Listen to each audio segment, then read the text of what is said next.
So are games getting too easy these days? Here we go again.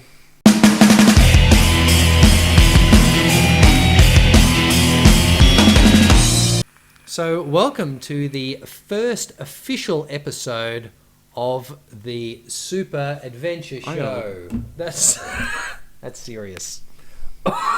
Sorry, I needed my fix. Yeah. Wow. Okay, I'm your host, Little Miss Sunshine, tonight.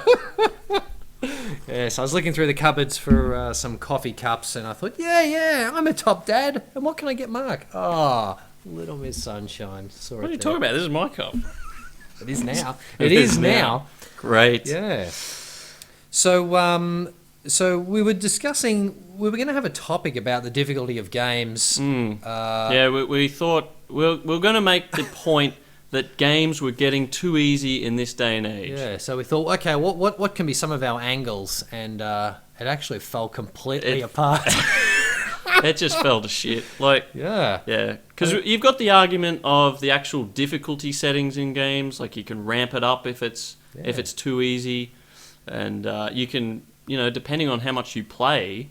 If you play a lot, certain games are going to get easier as your skill level goes up. So it's all subjective, and it's yeah. So following that discussion, I have a new. I'm going to say what seen the light. I'm going to say, well, what is a difficult game? What makes a difficult game? Platformers. All the way. Platformers. Platformers, really? Fucking Platformers are the easiest game. You know why? You could get a robot. Have you heard of Super Mario Brothers? Have you heard? Super Mario. Oh. Yeah. Yeah, but you could get a robot to play Super Mario. Oh, right? Here we go again.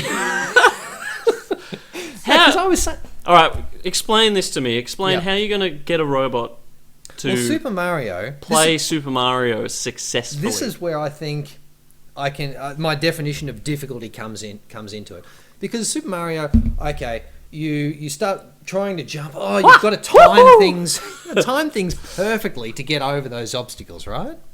You start a new level and there's the little hopping monster coming towards you. How am I going to do that? But once you've successfully done it, after many trial and error, the difficulty of trial and error, right? Doing it over and over and over again, then it's apparently easier for a robot. Well, this is it. You can get your controller, make it through the level, record that controller input, and get a robot to do that exact same controller input, and it's going to pass every time. Okay, what about enemies? They're constantly changing.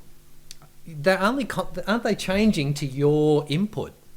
I'm sure. So if you run towards it, maybe it backs off or something, it does something. But it does the same thing every time. If you do the exact same input, the enemy is going to do the exact same procedure. So you come to the boss at the end of the level, right? Mm. And if you can beat him, record your input, the same thing's going to happen every time. Isn't that right? No, You don't believe it? I think in the case of a boss fight, it definitely changes, but who knows? You think we'll have to actually test this. I don't know how the hell we're going to do it, but you'd have to get something that records the input. It'd be interesting to see, to see the actual, game mechanics, how they react to the exact same input every time. Maybe you're right. Yeah. I think maybe the enemies start in the exact same spot every time, and all they do is hop around, and they're only influenced to how many turtle shells you throw or whatever. Yeah, how quickly you kill. Influence on your input. Yeah. So if your input's the same, they react the same. And this was the point about the game difficulties and thinking, most modern games are too easy. Yeah. Too, because I think it's more on a fundamental game mechanical level. And mechanically, yes, you can ramp up the game. Say you got easy, normal, hard. If you want a good example of that sort of layout, go and look at Postal 2, because there's 40 different settings. Seriously, really? On difficulty? Of difficulty, there are 40 different settings. I don't know why, but not 40, but close to about 15 at least. But I think you can ramp up the difficulty to extra hard, but that's not exactly changing the way the game mechanics work. It's just giving the NPCs more health so you're constantly like shooting at them more. Yeah. So is that really difficulty though? Like in the case of a platformer, you have to repeat it over and over and over, try to work out what's the best way. Postal 2 is a first-person shooter. Yeah. So, Postal 2 is what I've been playing this week. So a lot of first-person shooters are on rails, right? You go through Wolfenstein, use corridors, whatever. And every time you play, you go around a corner, there's those two guys behind those boxes. And they might kill you the first time. Yeah, yeah. But the next time you go around, I know that they're going to be there, so you go around, you're prepared for them. That, to me, is still an easy game. Isn't it? So yeah, that's easy. Yeah, you go around the corner, get killed, go around again, you know where they are, how to sneak up on them, you shoot them. Yeah. Yep. If you can play the game, if you've played it 100 times before, then you can play it and just go through the whole game without getting wounded because you know where everyone's going to be. That is an easy game. And that's what I was talking about with the actual game mechanics was you can ramp up the NPC health, but if you know where they are, you're able to conquer them pretty easy. But in a game where everything's dynamically changing or it was written in a certain way, that's what makes a game difficult. Exactly. Yeah. If the environment is actually hazardous and it's not just your enemies and all that, just anything that's randomly generated to me and when I say difficult. When I say the environment is contributing, it's like dark corridors and all that sort of, how it's designed. It's just, anyway. Yeah? So you can see how we started poking holes in this. Yeah.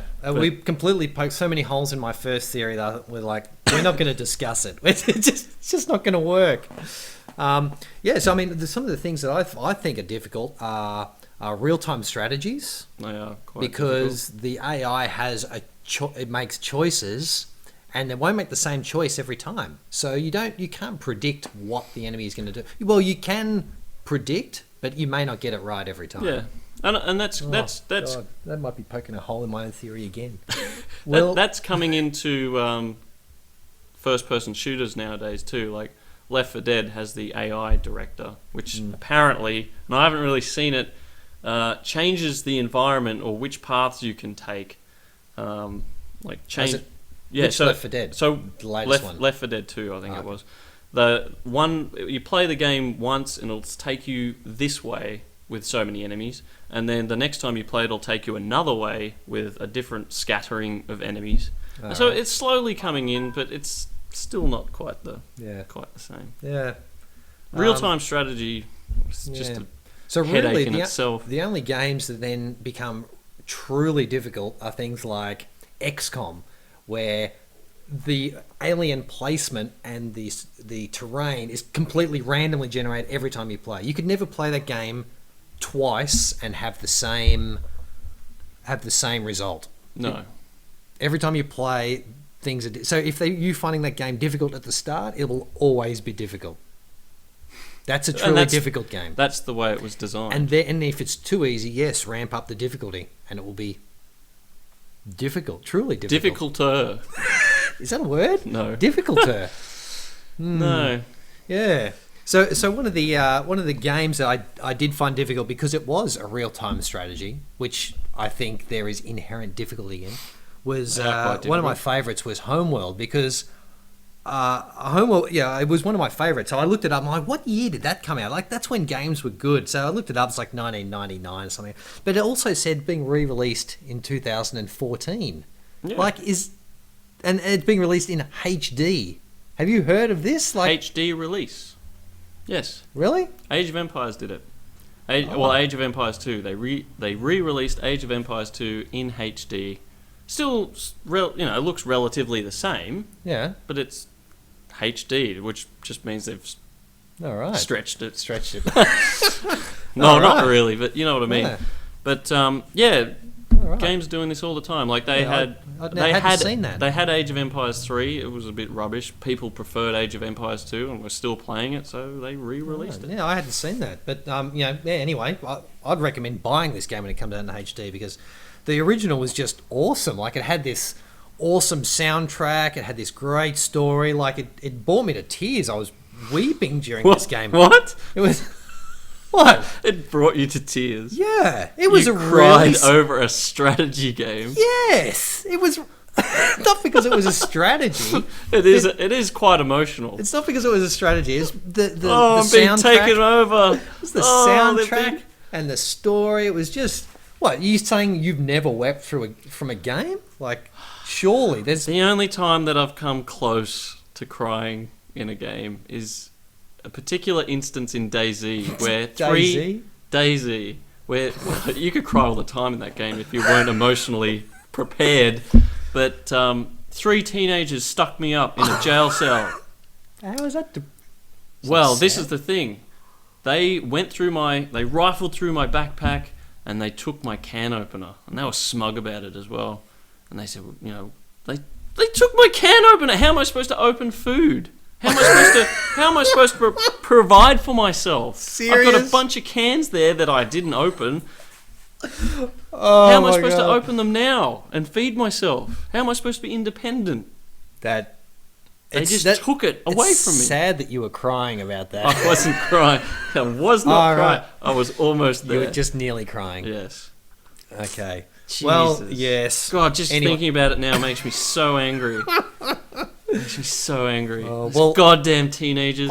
On that teenagers. Well, on that note, I think this episode can be done.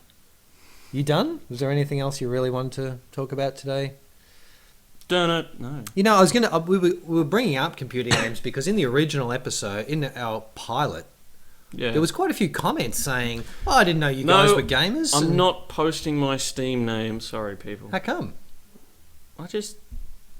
I like to play by myself. That's all. That's all it He likes is. to play with himself. I like to play with myself. Me, myself, and I. Yeah. So anyway, so there was a lot of people, that was a bit surprised that we play computer games, which I don't think is that surprising. A lot of people do, right? If there is a gaming topic you want us to cover, post it in the comments. Let us know. What's your most Have you ever cried in a game? Have you ever cried over a game? And did you cry like I did, or did you cry like? Yeah, Mike were did? you emotionally attached? No, were you emotionally involved in the game and it just got to you, or were you just chucking a tantrum because someone took your can opener? Why is that funny to you? That is funny. That is funny. It was traumatic. Not sad, traumatic. They could have shot me at any time, put me out of my misery. No, they could I have. was just going to take your can opener. Anyway, that's enough. So anyway, that'll do for this episode. So we'll see how we go, and we'll see you all next week. Yeah. Outro. Cue the outro. We don't have an outro. Oh, shit. Rowan, make our outro. Yeah, Rowan. Where's our outro?